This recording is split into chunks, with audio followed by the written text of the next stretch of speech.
أعوذ بالله من الشيطان الرجيم بسم الله الرحمن الرحيم রসুল পাক সাল্লাল্লাহু আলাইহি সাল্লামের সাথে ফরমান হযরত আবু হুরায়রা রাদিয়াল্লাহু তাআলা আনহু থেকে বর্ণিত এমন একটি দোয়া আছে যে দোয়াটি 100 বার পাঠ করলে আল্লাহ রাব্বুল আলামিন সর্বশক্তিমান আল্লাহ 10 জন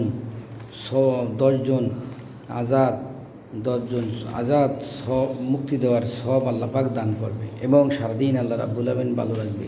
সে দোয়াটি হচ্ছে বিসমিল্লাহির রহমানির রহিম লা ইলাহা ইল্লাল্লাহু ওয়াহদাহু লা শারীকা লাহু লাহুল মুলকু ওয়া লাহুল হামদু ওয়া ইউহয়ি ওয়া ইউমীতু ওয়া হুয়া আলা কুল্লি শাইইন কাদির লা ইলাহা ইল্লাল্লাহু ওয়াহদাহু লা শারীকা লাহু লাহুল মুলকু ওয়া লাহুল হামদু ওয়া ইউহয়ি ওয়া ইউমীতু ওয়া হুয়া আলা কুল্লি শাইইন কাদির।